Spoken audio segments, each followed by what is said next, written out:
हाँ भी दोस्तों नमस्कार। तो प्रारंभ करते हैं अपने टॉपिक को।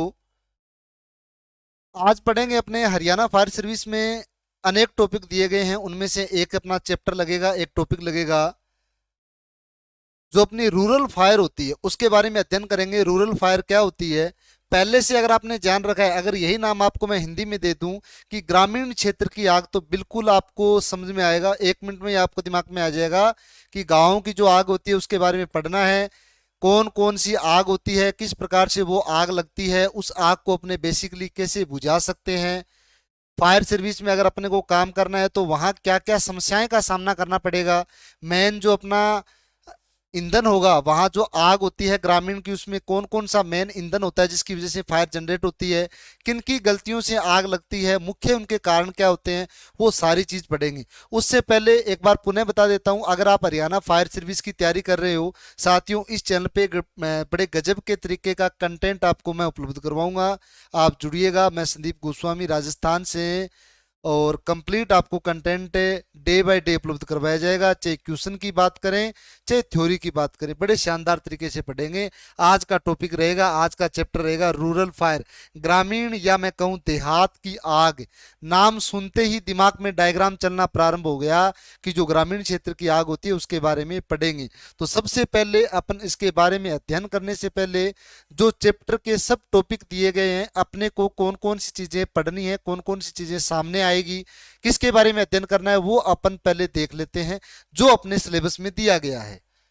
जो अपने सिलेबस में दिया गया है, रूरल जो फायर होती है, ग्रामीण को जो आग होती है उसके बारे में देख लीजिएगा। सबसे पहले अपन जानेंगे introduction, what is rural fire, इसकी बेसिक प्रस्तावना अपन जानेंगे, ठीक है। उसके बाद में जानेंगे साथियों टाइप ऑफ फायर, ग्रामीण की जो आग होती है कितने प्रकार की होती है।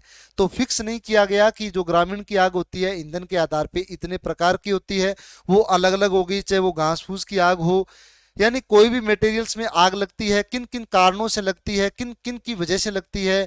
चूल्हे की जो आग होती है उसकी वजह से फायर हो जाती है, शॉर्ट सर्किट की वजह से हो जाती है, ठीक है ना, वो सारी चीज पढ़ेंगे। अभी बात करते हैं, और भी इनमें टॉपिक दिए गए हैं। characteristic features case of fire in rural areas, high stakes factor affecting firefighting, appliances and equipment survey, complete चीज जानेंगे। इक्विपमेंट भी कौन कौन से काम में लिए जाते हैं, कैसे इसका सर्वे किया जाता है, फायर फाइटिंग कंप्लीट इसकी डिटेल आपको हमें उपलब्ध करवाएंगे। जुड़े रहना है, बेसिकली ये डेमो ही अपना मान लेना, क्योंकि जो विद्यार्थी ऑनलाइन तैयारी करने के लिए पहले ये देखते हैं कि कौन से यूट्यूब चैनल पे ढंग से समझाया जा रहा है, तो वो बिल्कुल एक बार देखेंगे, उसके बाद में वो हमसे जुड़ेंगे, ठीक है ना। इसलिए मैं आपको बिल्कुल डीपली तरीके से और हाँ अच्छे तरीके से समझाने की कोशिश करूंगा। रूरल फायर, सबसे पहले इंट्रोडक्शन साथियों, रूरल फायर क्या होती है, ग्रामीण की जो आग होती है वही रूरल फायर होती है। और ग्रामीण क्षेत्र की आग देखो लगभग अपने जो मैं मान लेता हूँ भाई, जितने अलग अलग कंट्रीज है, अलग अलग देश है, हर देश में कस्बे बने हुए हैं, और जितनी भी पब्लिक होती है वो ग्रामीण क्षेत्र में सबसे ज्यादा क्या रही है, अपना जीवन व्यतीत कर रही है, जीवन जी रही है ना। मेन बात आती है कि वहां पे चलो ठीक है वो रह रहे हैं, तो ग्रामीण की जो आग होती है वो होती क्या है। अनेक कारणों से साथियों वो आग लगती है, और उन आग से अपने को निपटना कैसे है, उस आग को कैसे नहीं लगने देना, वो चीज अपने जानेंगे। रूरल फायर इंट्रोडक्शन इतना ही होता है। ग्रामीण फायर, ग्रामीण क्षेत्र की जो आग होती है, देहात की जो आग होती है, उसके बारे में अध्ययन करना। अभी सबसे पहले बात होती है कितने कारणों से वो आग लगती है, मेन मुख्य कारण क्या होता है। ग्रामीण की जो आग होती है वो लगती है दो कारणों से। एक तो आता है प्राकृतिक, यानी जो देखो जिसका किसी भी मनुष्य के द्वारा हाथ नहीं होता। बेसिकली एग्जांपल, एक में सबसे स्ट्रॉन्ग एग्जांपल है बिजली का गिरना। तो इसमें किसी भी मनुष्य का नहीं है, कोई मनुष्य का हाथ नहीं होता ना, तो प्राकृतिक आग है ये। प्राकृतिक यानी प्रकृति के कारण, प्रकृति के, प्राकृतिक नहीं, प्रकृति के कारण जो आग लगती है वो कौन सी होती है, प्रकृति वाली होगी एक। और एक होती है मनुष्य के द्वारा, यानी जो मनुष्य होती है, इंसान के द्वारा जो गलतियां होती है उसकी वजह से जो फायर होती है। और मेन जो पार्ट होता है ग्रामीण में आग लगने का, वो किसकी गलतियां होती है, मनुष्य की गलतियां होती है। वो भी अपन जानेंगे कौन कौन सी गलतियां होती है, वो भी अपन जानेंगे। देखो कौन कौन से प्रकार होते हैं आग जो गांव में लगती है, उसमें क्या होता है, एक तो होता है धूम्रपान जब अपन करते हैं, और धूम्रपान करने के बाद में उसका स्मोक लास्ट में जब भी कोई सिगरेट कोई पीता है, कोई बीड़ी पीता है, किसी भी प्रकार का धूम्रपान करता है, अंत में जो तिल्ली उसकी बचती है, जो उसका अवशेष रहता है, जलते हुए अवशेष को अपन कहीं ना कहीं फेंक देते हैं। और मेन रीजन रहता है कि उस फेंकने के कारण धीरे धीरे धीरे क्या हो जाती है, फायर जनरेट हो जाती है। बेसिकली सब जानते हैं कि फायर लगने का मुख्य कारण क्या होता है, एक रिएक्शन होती है। और रिएक्शन किन किन के मध्य होती है, वायु हो गया, ईंधन हो गया और ताप, तीनों अगर एक विशेष मान पर मिलेंगे तो क्या जनरेट होगी, फायर, जिसमें प्रकाश और धुआं निकलता है। ये सिंपल सी बात है। और जब हम सिगरेट का या बीड़ी का कहीं पर भी अपन डालेंगे तो उससे क्या होगा, एक्चुअल में ईंधन वो पहले से जल रहा है, छोटी सी अगर तिल्ली बीड़ी की अगर थोड़ा छोटा सा अवशेष रह गया और हीट उसमें है, जब भी वो सूखे पत्ती पे, सूखे जो भी अपनी झाड़ है और है वहां डालेंगे तो धीरे धीरे सिलकते सिलकते वो बड़े आकार बड़ा रूप ले लेते हैं और उससे बड़ा नुकसान हो जाता है। तो एक कांड होता है धूम्रपान, यानी धूम्रपान की वजह से ग्रामीण क्षेत्रों में आग लगना, ग्रामीण धूम्रपान की वजह से जो आग होती है वो हो गई। दूसरा होता है घरेलू चूल्हा। साथियों जो घरेलू चूल्हा, अपन देखो किचन होता है, अपन तो देखो शहर में जो रह रहे हैं उनके लिए किचन की आजकल गैस की सुविधाएं आ गई, अलग अलग मॉडिफाइड गैस टाइप आने लग गए।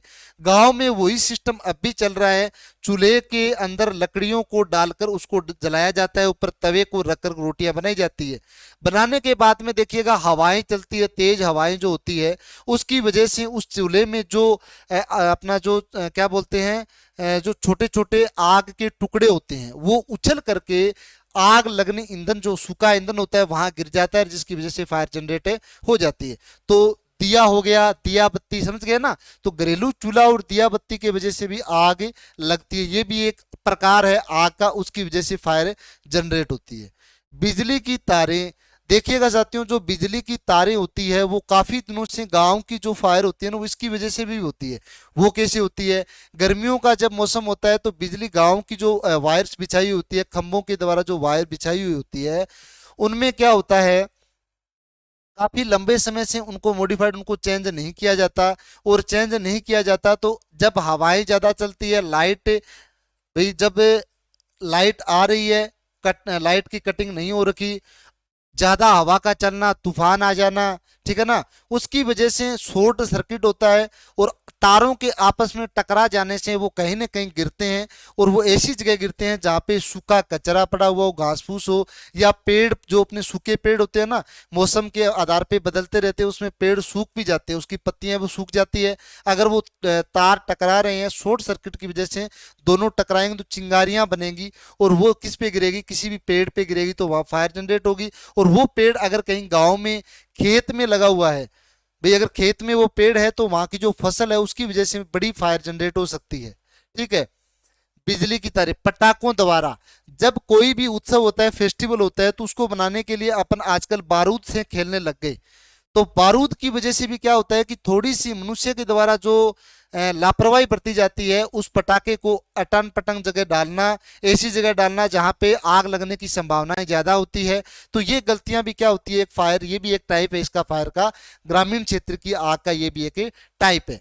घास फूस की आग, ये तो आप समझ गए, सूखी जो घास होती है, धूप में, मौसम में, जो गर्मियों का मौसम होता है, पड़ा रहता है, भी जो सूखा घास होता है एक जगह पड़े रहने से क्या होता है, ऑटोमेटिकली घर्षण होता है और फायर जनरेट होती है। क्योंकि टेम्परेचर देखो, एक्चुअल में ईंधन तो वो है ही, और एकदम बिल्कुल सूखी गली हुई जो घास होती है उसको अत्यधिक मात्रा में टेम्परेचर लगातार मिलता है, वायुमंडल की उपस्थिति में अगर वो है, ऑक्सीजन उसको पर्याप्त मात्रा मिल रही है, तो एक तापमान ऐसा आता है कि उसकी रिएक्शन ऐसी होती है, तीनों चीजें मिलती है, ईंधन, ताप और ऑक्सीजन, और फायर जनरेट हो जाती है। तो वो भी एक मुख्य क्या रहता है, इसका कारण रहता है। आगे बात करते हैं जंगलों की आग। जंगलों की आग में बात करें, जंगल वही होता है जहां पे दूर दूर तक रहने की व्यवस्थाएं न हो, केवल पेड़ पौधे, घास फूस, जहां और जानवर वगैरह रहते हो, तो वो केवल उस क्षेत्र में किसी प्रकार का मनुष्य का आना जाना नहीं होता। ठीक है ना। जंगल जो बड़े बड़े होते हैं ना, वहां पे जगह रहने का आवास वगैरह अपने कम बने होते हैं, कई जगह पे बने होते हैं पर लगभग नहीं होते हैं।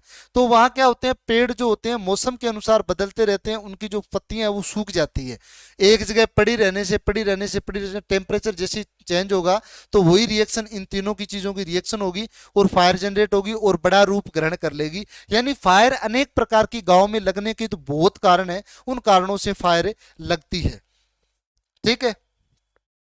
अब मेन बात आती है कि जो गांव की आग होती है उसमें कठिनाइयों का क्या सामना करना पड़ता है। अगर आप फायर फाइटर हो, फायरमैन बनने के बाद में एक फायर फाइटर टीम को किस प्रकार की अग्निशमन जो सेवाएं देने वाले जो कर्मचारी होते हैं उनको किन किन की सामना जो किन किन कठिनाइयों का सामना करना पड़ता है वो भी जानेंगे। सबसे बड़ा सामना कौन सा करना पड़ता है भी, जब भी ग्रामीण की जो फायर होती है तो वहां से उस फायर स्टेशन तक कॉल करने के लिए सबसे आता है नेटवर्क की समस्याएं।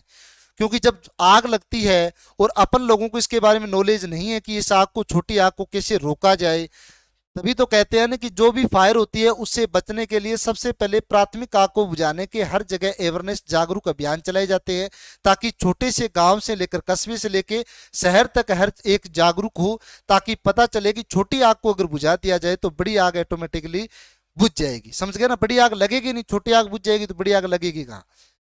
एक संचार का यानी नेटवर्क की कमी के कारण क्या होता है, वहां पे कठिनाइयों का सामना करना पड़ता है, अपन दूर कॉल नहीं कर पाते। दूसरा होता है गांव से शहर के बीच में जो दूरी होती है वो भी ज्यादा होती है, प्लस में जो सड़कें होती है वो पतली होने के कारण फायर ब्रिगेड की जो गाड़ियां होती है, दमकल की जो गाड़ियां होती है उसमें समझने में अपने पहुंचने में काफी समय लगता है, और वो भी एक बड़ा क्या है इसमें माइनस पॉइंट है, बहुत बड़ा नुकसान होता है जिसकी वजह से, क्योंकि टाइम अगर ज्यादा लगेगा तो फायर बढ़ते बढ़ते उसका माल और जान दोनों का नुकसान हो सकता है।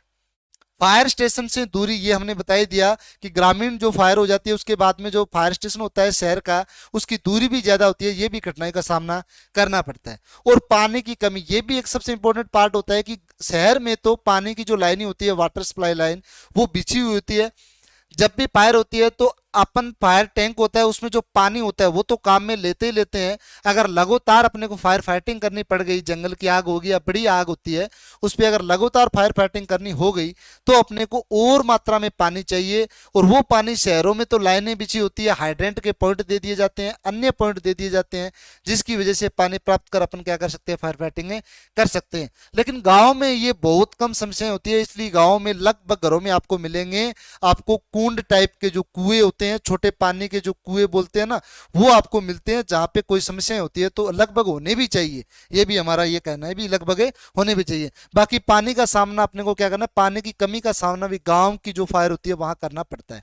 इस चैप्टर में साथियों केवल और केवल ये समझना है कि कौन कौन सी तो समस्याएं आती है, उन समस्याओं से निपटा कैसे जाता है, फायर ब्रिगेड की और गांव के बीच में क्या क्या दिक्कतें आती है, यानी फायर जो टीम होती है उनके बीच में और ग्रामीण की जो आग होती है लगने के बाद में जो समस्याएं होती है ना, उनके बारे में समझना जरूरी है। ठीक है ना, चलिए आगे बात करते हैं कि आग बुझाने के मुख्य कारण क्या होते हैं। ये इंपॉर्टेंट टॉपिक है, जो आग लगती है उसको बुझाने के कारण क्या होते हैं। ग्रामीण जो आग लग गई उनको बुझाएंगे कैसे, अगर अपने पास में कोई सुविधाएं नहीं है तो उस आग को किस प्रकार से स्टॉप करना है। अनेक अपने पास में देखो फॉर्मूले होते हैं, वो लगा करके आग को बुझाते हैं। फिर भी एक दो तीन चीजें ऐसी होती है जिनको विशेषतः अगर फायर की टीम नहीं पहुंच रही है तो भी अपन काम में ले सकते हैं। पहला होता है बीटिंग मेथड, या मैं कह सकता हूं पीट पीट करके आग बुझाना। तो दोस्तों अगर कोई देखो झोंपड़ियों वगैरह में आग लग गई, देखो गांव की झोंपड़ी होती है जिससे घास फूस से घर बनाए जाते हैं ना, आजकल भी बनाए जाते हैं, अगर उसमें किसी भी माध्यम से आग लग जाती है तो वो तो आग बढ़ेगी और वो जब तक लगती रहेगी जब तक उसको क्या मिलता रहेगा, ईंधन मिलता रहेगा। एक एग्जाम्पल दे देता हूं कि जब जंगलों की आग होती है, हम दूसरा लेता हूँ खेतों की जो फायर होती है। खेतों में देखते हो ना, किसान जब अपना खेत बोता है तो उसमें जो फसल होती है पकने का समय आता है तो बिल्कुल सूख जाती है, और धूप का भी समय रहता है तो बिल्कुल सूखने, गर्मी का मौसम होता है, और एक ऐसा माध्यम हो जाता है कि तीनों चीजें मिलती रिएक्शन होती है और क्या होता है, फायर जनरेट होती है ना। उस चीज को रोकने के लिए एक ये माध्यम भी होता है कि एक बीटिंग मेथड होता है, पीट पीट करके आग बुझाना। अगर फायर लगातार बुझ रही है, सॉरी लगातार बढ़ रही है, तो उस आग को आगे बढ़ने के लिए ऐसा माध्यम भी आता है कि जैसे जैसे आग बढ़ रही है तो कहीं ना कहीं ऐसी जगह आएगी जहां पे ईंधन की मात्राएं क्या है, कम है। तब उस ईंधन को पीट पीट करके क्या कर सकते हैं, जो अपनी टहनी होती है, हरी टहनियां, उसके द्वारा भी पीट सकते हैं। दूसरा एक होता है फायर बीटर। देखिएगा साथियों, और बताता हूं मैं, एक अपना उपकरण होता है फायर बीटर। ये इस प्रकार का एक इक्विपमेंट होता है, एक डंडा लगा होता है और ये आगे आपका जालीनुमा एक पत्ता लगा होता है, इसी को बोलते हैं फायर बीटर। कोई बड़ी कहानी नहीं है, इसके बारे में अपन फर्स्ट एड फायर फाइटिंग के जो इक्विपमेंट है उसमें ये आता है, उसके बारे में भी अपन पढ़ेंगे। इसके द्वारा क्या कर दी जाती है, जब भी कोई फायर होती है, जब भी कोई आग होती है और वो इस साइड से अगर बढ़ रही है तो अगर ऐसी जगह जहां पे आग क्या है, ईंधन कम है, तो उस आग को वैसे सिलकती सिलकती आग आगे बढ़ती है ना भाई, जैसे यहां से आग लगी, लगने के बाद में ये अचानक उसको ईंधन कम मिला, तो यहां से ये अचानक उसी लपटों में नहीं जाएगी, क्या करेगी, ये सिलकती हुई आगे जाएगी। तो इस सिलकते हुए इसको किसको क्या कर सकते हैं, पीट पीट करके अपने बूंद ला करके आग को क्या कर सकते हैं, बुझा सकते हैं। ठीक है, बिटर इसको बोलते हैं, फायर बिटर। ये इक्विपमेंट होता है, ये मेरे द्वारा बताया गया नहीं है, इक्विपमेंट होता है। दूसरा होता है ट्रेंच डिजिंग मेथड। दूसरा क्या होता है, ट्रेंच डिजिंग मेथड। जब कोई फायर होती है, ये चीज और देख लीजिएगा, जब कोई फायर होती है, देखिएगा इस साइड से एक खेत में आग लग रही है, किसी भी माध्यम से फायर हो रही है, अगर इस आग को लगातार, ये आग कब तक चलेगी, जब तक इसको क्या मिलता रहेगा, ईंधन। और खेतों में तो देखो भी फसलें हैं, सूखी हुई फसलें हैं, तो ईंधन ऑटोमेटिकली मिलता रहेगा। और पानी की भी इतनी कमी होती है कि लगातार अपन उसमें पानी भी नहीं फेंक सकते, बहुत ज्यादा पानी की आवश्यकता होती है। अगर बड़ी फायर को बुझाना है, जंगल की आग को बुझाना है, तो ज्यादा पानी की अपने को क्या होती है, आवश्यकता होती है। तो एक मेथड होता है कि अपने ट्रेंच के ट्रेंक बोलते हैं, एक प्रकार से गड्ढा कर लेते हैं, मिट्टी इससे बाहर निकाल लेते हैं। और ये फायर अगर लग रही है, यहाँ पे ये आग हो रही है, तो अपने को काफी दूर जाकर के एक गड्ढा कर लेना चाहिए, यानी एक लंबा ट्रेंच खोद लेते हैं, जिसमें से किसी भी ईंधन का मतलब ईंधन जो होता है उसको निकाल करके बाहर फेंक दिया जाता है, बिल्कुल सरफेस बना दिया जाता है, गड्ढा कर लिया जाता है जहां पे कोई ईंधन नहीं होता। और जैसे जैसे ये आग बढ़ेगी तो आगे ईंधन ही नहीं मिलेगा, जो ट्रेंच आएगा उस समय ईंधन ही नहीं मिलेगा, तो आगे वाले जो अपनी फसल है, आगे वाले जो पेड़ पौधे हैं, उनको बचाया जा सकता है। इसको बोलते हैं डिजिंग, ट्रेंच डिजिंग मेथड। समझ गए ना। तो इसके द्वारा भी अपने आग को आसानी से बुझा सकते हैं। आसान ये नहीं होता, फिर भी ये विधियां होती है, इसके बारे में जानना बहुत जरूरी होता है। आगे वाली चीज और देखिएगा, तीसरा पार्ट होता है काउंटर फायर। इसके बारे में पूछ भी सकते हैं कि काउंटर फायर क्या होती है। काउंटर फायर भाई, काउंटर का मतलब क्या होता है, आग को आग के द्वारा मारना, एक प्रकार का काउंटर फायर है। बेसिकली इसका उपयोग नहीं किया जाता है, बहुत कम किया जाता है और बहुत ही सावधानी पूर्वक किया जाता है, क्योंकि ये जब अपनी जो हवाएं होती है उसके आधार पे देखें, तो जैसे जैसे ये आग बढ़ती है ना, तो अगर एक और आग लगा दी जाए तो थोड़ा सा इसमें, थोड़ा नहीं है, बहुत बड़ा रिस्क है। ज्यादा अनुभव वाले ही इनका प्रयोग करते हैं, और वो अपना देखी जाती है कि कौन सी समस्या है, क्या समय है भाई, स्थिति को देख करके इससे जो काउंटर फायर का उपयोग किया जाता है। बता देता हूं काउंटर फायर क्या होते हैं, देखिएगा काउंटर फायर। काउंटर फायर क्या होती है, जैसे यहां से ये अपना खेत है जहां फसल है, और यहां आग लग रही है, ठीक है ना। आगे भी और भी भूमि है जिसमें खेत है, और भी खेत है जिसमें फसलें हैं, और ये आग इस तरफ बढ़ रही है। इस आग को रोकने के लिए काउंटर फायर क्या होती है कि अगर देखो, इसको मेन पार्ट होता है ईंधन का, भी जब इसको और फसल यानी और ईंधन मिलता रहेगा तो आग लगातार बढ़ती रहेगी। एक जगह ऐसी देखी जाती है, हवा को चेक करके, ज्यादा हवा होती है तब तो नहीं देखी जाती, हवा का रुख देख करके एक जगह ऐसी देखी जाती है जहां पे ईंधन क्या होता है, कम होता है। फॉर एग्जांपल जैसे ये जगह ऐसी है जहां ईंधन क्या है, कम है, और इसके बीच में दूरी भी ज्यादा है, यानी दूरी ज्यादा है कि आग आएगी तब तक समय लगेगा। तो तब क्या कर देते हैं, अपने पास में कोई भी ट्रेंच करने का माध्यम नहीं है, तो खेतों में अपने देखते हैं ना, कई बार वीडियोज वगैरह आप देखते होंगे कि आग लग रखी है, तो आगे वाले आग को रोकने के लिए जो खड़ी फसल होती है उसको क्या करती है, बुआई कर दी जाती है, यानी ईंधन को बिल्कुल नष्ट कर दिया जाता है ताकि वो आग आगे न बढ़े। तो ट्रेंच वाला अगर पास में वो सिस्टम नहीं होता है, तो काउंटर के माध्यम से बुझाया जाता है कि इस ईंधन को क्या कर दिया जाता है, एक छोटी आग लगा करके जला दिया जाता है पहले, और जला देंगे तो आगे उसको ईंधन नहीं मिला, क्योंकि ये आ रहा है, इसको तो जलने वाली चीज चाहिए, जली हुई चीज थोड़ी चाहिए, जला हुआ ईंधन थोड़ी चाहिए। तो ये जला हुआ ईंधन अगर मिलेगा तो आग वहीं बुझ जाएगी। तो ये भी एक प्रकार की क्या है, आग बुझाने की, ग्रामीण आग को बुझाने का क्या होता है, मेथड होता है। समझ गए ना। तो ये अपने रूरल फायर के बारे में बेसिकली मैंने आपको बताया है। बेटिंग मेथड, ट्रेंच डिजिंग मेथड और काउंटर फायर। ग्रामीण की जो आग होती है उसके बारे में विशेष विशेष जो बातें होती है वो मैंने बताया। उम्मीद करता हूं आप देखोगे, समझ में भी आया होगा। इस प्रकार का कंटेंट मैं उपलब्ध करवाता हूं मेरे ऐप पे, SMG fire and safety institute का ऐप है साथियों। और एक आपको सूचना दे देता हूं कि जो भी विद्यार्थी मेरा वीडियो कंप्लीट देखते हैं उनके लिए ये रहे कि लाइव क्लासेस स्टार्ट करेंगे, जैसे ही हरियाणा फायर सर्विस के ऑनलाइन फॉर्म स्टार्ट हो जाते हैं तब आपको बिल्कुल भी घबराने की जरूरत नहीं है। निम्नतम फीस में घर बैठे बिल्कुल लाइव मेरे से जवाब कर सकते हो। 1 से 2 घंटे की क्लासें आपको बिल्कुल ढंग से दी जाएगी, जैसे कि मैं ऑफलाइन क्लासें देता हूं वैसे की वैसे। तो सबसे पहला काम है सब्सक्राइब करके इस चैनल से जुड़े रहना, और दूसरा काम है प्ले स्टोर पे जाकर के SMG fire and safety institute का जो एप्लीकेशन है डाउनलोड और रजिस्ट्रेशन कर लेना। जैसे ही ये मिले कि सर लाइव आने लग गए हैं तब आप मेरा ऐप ले सकते हो। बाकी रिकॉर्डेड मैटर उसमें मिल रखा है। साथियों, इस प्रकार से समझाने की कोशिश करता हूं, फिर भी कोई गलतियां होती है तो सुधारेंगे और लगातार आपको ढंग से समझाने की कोशिश करेंगे। कंटेंट आपको A1 यानी परफेक्ट कंटेंट देंगे। तो उम्मीद करता हूं दिया हुआ कंटेंट, दिया हुआ वीडियो, दिया हुआ कंप्लीट नॉलेज आपको आज समझ में आया है। बेसिक बताया है मैंने, जो अपनी रूरल फायर होती है उसके बारे में जितनी चीजें आपको समझनी चाहिए वो चीजें तो मैंने बता दी। बाकी जब आपकी लाइव क्लासें होगी तो इनके टॉपिक्सों के बारे में और बता दिया जाएगा, सर्वे के बारे में, फायर फाइटिंग इक्विपमेंट के बारे में पूरा चैप्टर अपन पढ़ सकते हैं। थोड़ा बहुत और है, बाकी मैंने बड़ा बड़ा इसके बारे में बता दिया। उम्मीद करता हूँ समझ में आया है साथियों ना। सब्सक्राइब जरूर करना और नेक्स्ट वीडियो में मिलते हैं अच्छे कंटेंट और अच्छे नॉलेज के साथ। जय हिंद, जय भारत।